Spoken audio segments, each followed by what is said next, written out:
Oklahoma opened the door to private school funding. It cannot control which religions or communities walk through it.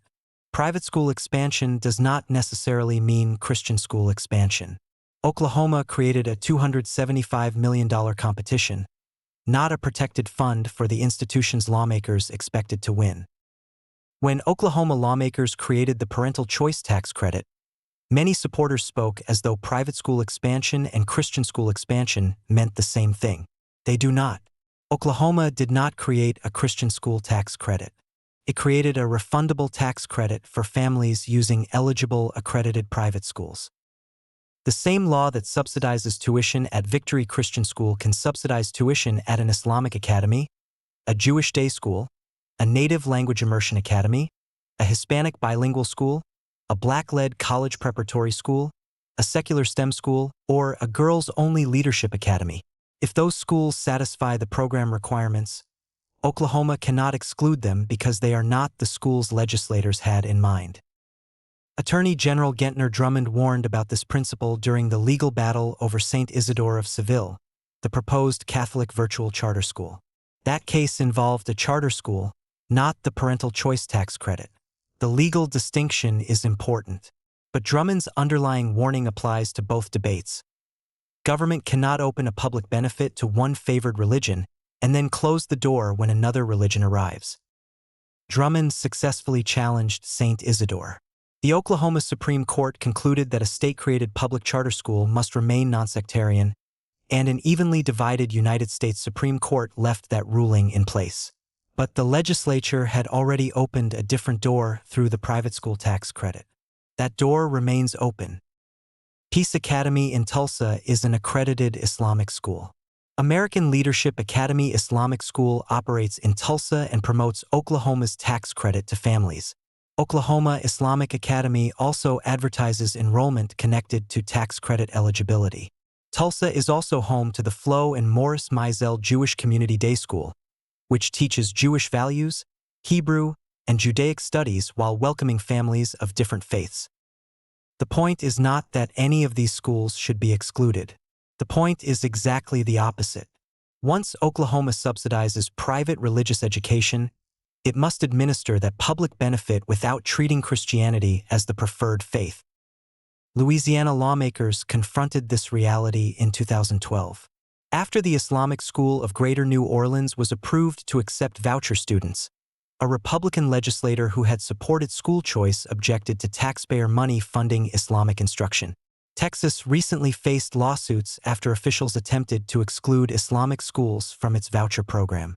Lawmakers often picture familiar Christian institutions until another religion asks for equal treatment. The program does more than help families pay tuition at private schools that already exist. It changes the economics of starting new schools. Tax credit-supported tuition can become a dependable revenue base around which an institution can plan. For the 2025 to 2026 school year, families at Victory Christian received approximately $8.54 million through 1,263 approved tax credit applications. That works out to an average approved credit of approximately $6,762. Victory's published annual tuition ranges from $9,300 to $10,200. The average approved credit was enough to cover approximately two-thirds to nearly three-quarters of the school's published tuition. That does not prove the credit supplies most of Victory's total operating budget, but it shows that, for the average approved application, the state now covers most of the tuition charge. Consider a new accredited private school charging about $7,500 per student. At an average credit of $7,000, 100 students could generate $700,000. 300 could generate $2.1 million. 500 could generate $3.5 million. 1,000 could generate $7 million in tax credit-supported tuition. A new school would still need accreditation, facilities, teachers, administrators, enrollment commitments, and sufficient cash to operate until payments arrive. But those barriers become considerably lower when the state can supply approximately $7,000 per student in recurring tuition revenue.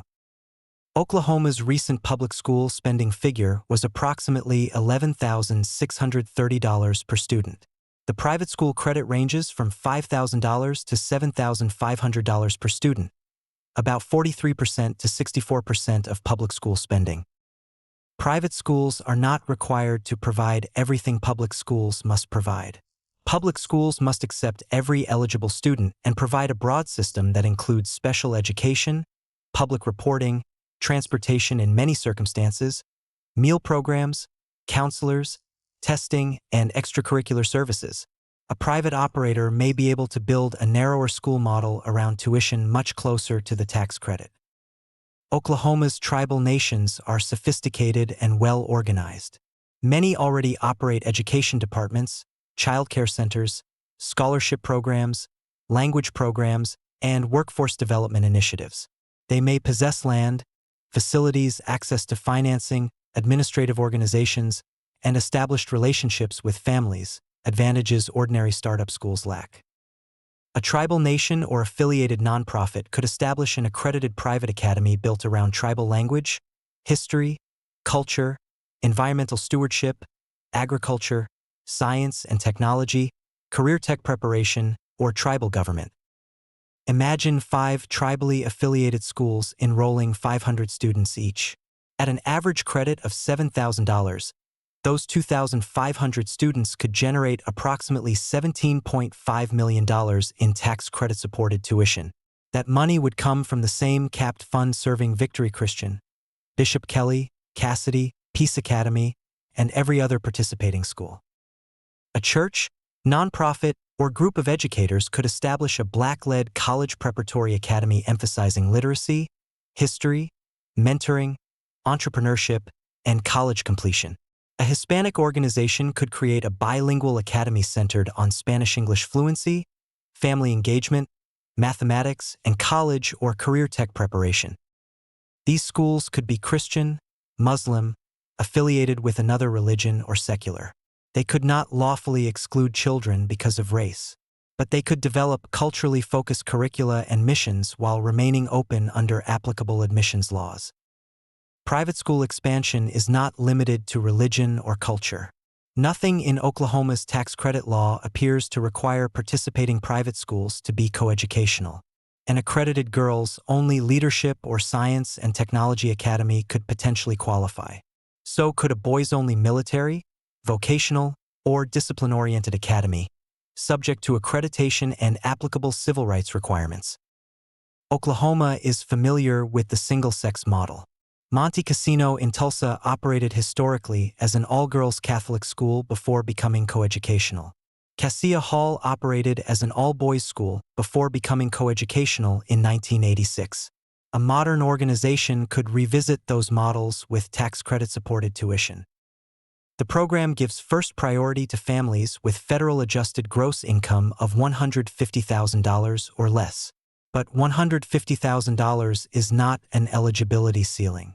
Families earning more than $250,000 can still receive as much as $5,000 per child. The Tax Commission's August 2026 report showed that households earning more than $150,000 accounted for approximately $104 million, about 41% of approved dollars. They represented 18,661 approved students, or approximately 47% of all approved students. The previously reported 70% figure applies to approved dollars associated with households above $75,000, not above $150,000. That distinction matters. But $104 million remains an extraordinary subsidy for households earning above $150,000. There is no separate allocation for Christian schools, rural schools, schools already operating when the law passed, or schools serving particular communities. Each eligible student's application draws from the same statewide pool. Every new Islamic, Jewish, tribal, bilingual, culturally focused, single-sex, or secular school could reduce the money available for applicants at established Christian schools once demand reaches the cap. Lawmakers did not appropriate $275 million for Christian school expansion. They offered it to families using eligible private schools and supplied a powerful financial incentive for organizations to build more of them. Private school expansion does not mean Christian school expansion. It means market expansion, and markets attract new competitors. Before increasing the program again, legislators should answer several questions. Should families earning more than $150,000 continue receiving subsidies? What happens if first priority applications exceed the cap?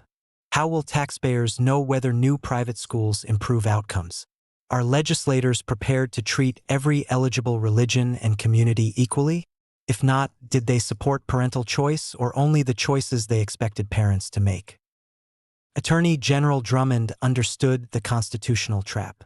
Once government opens a funding door to religion, it cannot reserve the entrance for the religion political leaders prefer. Oklahoma has opened that door. Now it must live with everyone legally entitled to walk through it. Oklahoma created a $275 million contest. It did not create a reservation for the institution's lawmakers expected to win. Follow the money at langdon.substack.com.